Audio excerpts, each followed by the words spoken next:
Hello दोस्तों, कैसे हैं। दोस्तों, क्या आपको पता है कि भगवान श्री कृष्ण अपने माथे पर मोर का पंख जो है क्यों लगाते हैं। क्या आपको पता है उनके मस्तक पे मोर का पंख क्यों सजता है। अगर नहीं जानते हैं तो हम आपको बताते हैं।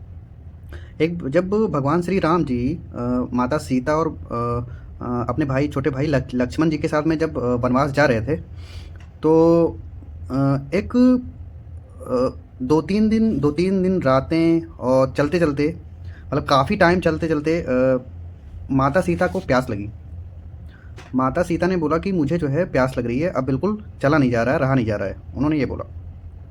तो भगवान श्री राम जी ने एक वृक्ष के नीचे, एक कोई वृक्ष था, उसके नीचे जो है माता सीता को अपने छोटे भाई लक्ष्मण जी के साथ में उनको उस वृक्ष के नीचे जो है बैठने के लिए बोला कि आप यहाँ पे बैठिए, मैं पानी का जल की व्यवस्था करके मैं आता हूँ, आपके लिए जो है जल की व्यवस्था करके लेके आता हूँ। तो और लक्ष्मण जी को बोला कि आप जो है अब यहाँ पे सीता जी के साथ में आप यहाँ पे रहिए, जो है हम पानी की व्यवस्था करके आते हैं। तो वो जब भगवान श्री राम जी जब जल की व्यवस्था करने के लिए, जल ढूँढने के लिए, जब किसी सरोवर या किसी तालाब या किसी नदी को ढूँढने के लिए जो है कि कुछ भी मिल जाए कहीं भी, ताकि जो है माता सीता को वो जल जो है पिला सकें। वो ढूँढते-ढूँढते वो जब काफ़ी दूर निकल गए, जब उनको ना तो कोई नदी दिखी, ना कोई तालाब दिखा, ना कोई सरोवर दिखा, ना कोई झील दिखी, कुछ भी जब नहीं दिखा, तो फ़िलहाल वो ढूँढते रहे। फिर वहाँ पे एक जगह, एक ऐसी जगह आती है जहाँ पे एक मोर मिलता है। एक मोर वहाँ पे बैठा रहता है। तो भगवान श्री राम जी जब उस मोर से जब पूछते हैं कि क्या तुम्हें पता है कि यहाँ पे कहीं आस-पास कोई झील, सरोवर या नदी है। मुझे जो है जल की बहुत ज़्यादा आवश्यकता है, बहुत जल्दी मुझे चाहिए। कोई प्यासा है, उसको जो है पानी पिलाना है। तो मोर ने कहा कि हम आपको बता तो देंगे, लेकिन जो है आपको थोड़ा सा ध्यान से सुनना पड़ेगा। तो भगवान श्री राम जी ने बोला कि हाँ ठीक है, बताओ। तो मोर ने बताया कि आप ऐसे ऐसे जाओगे तो आपको इधर मुड़ना है, उधर मुड़ना है। उसके बाद जो है एक पेड़ मिलेगा, पेड़ के उस पार आपको मतलब जितना भी वो उस सरोवर का उन्होंने रास्ता बताया। जो मोर था, मोर ने सरोवर का रास्ता दिखाया, मतलब बताया कि आप ऐसे ऐसे जाएंगे तो वहाँ पे आपको सरोवर मिल जाएगा। अब भगवान श्री राम जी जब उस सरोवर को ढूंढते हुए, जैसा कि मोर ने बताया था, रास्ता जैसा कि बताया था, उस रास्ते पे चलते चलते भगवान श्री राम जी भटक गए। तो मोर ऊपर उड़ रहा था। मोर को पता चला कि जो है, जब पता चला कि ये रास्ता भटक गए हैं, तो मोर आता है, फिर से सामने आता है, भगवान श्री राम जी को बोलता है कि आप तो भूल गए, आप ये रास्ता नहीं है, आप तो भटक गए हैं। तो भगवान श्री राम जी ने बोला कि भटक गए हैं तो अब कैसे होगा, कैसे हम जल्दी से, हमें पानी चाहिए, जल्दी से जल्दी जल चाहिए। तो मोर ने भगवान श्री राम जी की मतलब उस सिचुएशन को समझा, उनकी सिचुएशन, उनकी कंडीशन को समझा कि जो है ये बहुत ज़्यादा परेशान मतलब लग रहे थे भगवान श्री राम जी। तो मोर ने कहा कि अच्छा एक काम करते हैं, हम जो है हम आगे आगे चल रहे हैं, अपना पंख गिराते चलेंगे। हम आगे आगे आगे चल रहे हैं, आप पंख के जो है, पंख जहाँ जहाँ आपको दिखेंगे, जिस रास्ते से गिराते हुए मैं जाऊँगा, मोहन बोला कि हम पंख गिराते हुए चल रहे हैं आगे, आप उसी पंख को देखते हुए पीछे पीछे आइए सरोवर तक, तब आप सरोवर तक जल्दी से पहुँच जाएंगे। तो जब मोर एक्चुअली क्या होता है, जब मोर, एक टाइम होता है मोर का, जो पंख गिराने के, अपने जो पंख होते हैं उसको गिराने का मोर का टाइम होता है। एक साल भर में एक दो बार मोर अपने पंख गिराते हैं।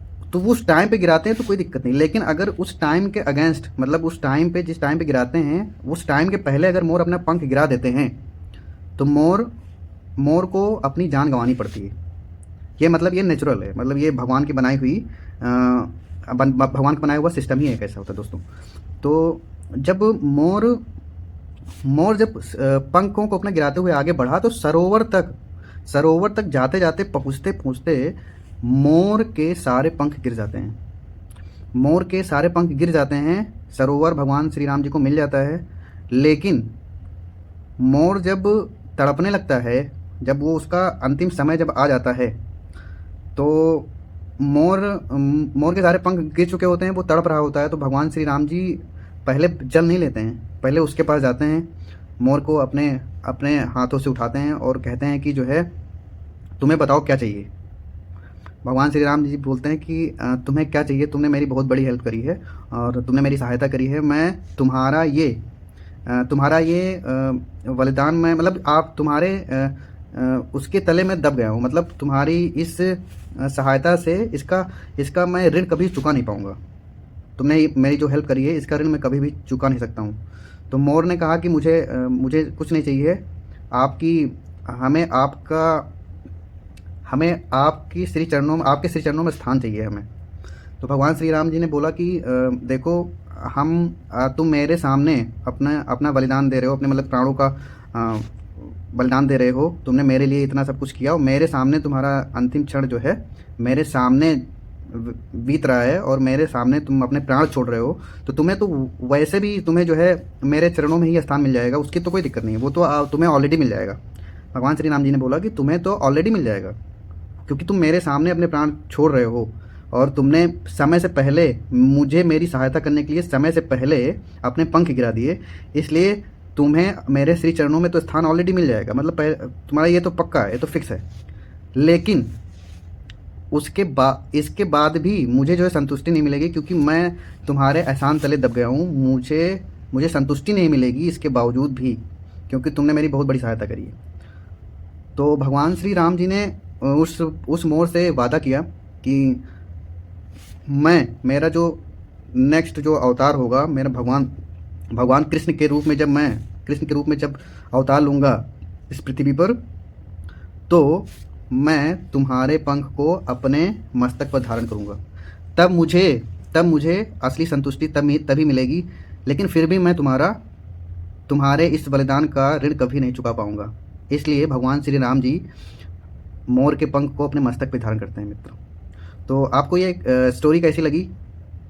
अगर ये स्टोरी आपको अच्छी लगी हो और आप चाहते हैं कि मैं आपके लिए ऐसी स्टोरीज़, ऐसी भगवान की कहानियाँ, ऐसे स्पिरिचुअल स्टोरीज़ आपके लिए लेकर आता रहूँ, तो आप वीडियो को ज़रूर लाइक करिएगा और चैनल को सब्सक्राइब कर लीजिए, ताकि मैं आपके लिए ज़्यादा से ज़्यादा ऐसी वीडियोस लेकर आता रहूँ। अगर आपको ये वीडियो भगवान श्री राम जी के भक्त हैं, आप भगवान कृष्ण के भक्त हैं, भगवान शिव के भक्त हैं, तो इस वीडियो को लाइक ज़रूर करिएगा, ताकि जो है आपको ऐसी वीडियोस मिलती रहें। और बेल आइकन जरूर प्रेस कर लीजिएगा, ताकि आपको तुरंत नोटिफिकेशन मिल जाए और आप वीडियो को देख पाएँ और भगवान की कहानियों से आप मोटिवेट हो पाएँ, भगवान से प्रेम हो पाए आपको और आप खुश रहें। Thank you so much. जय सिया राम।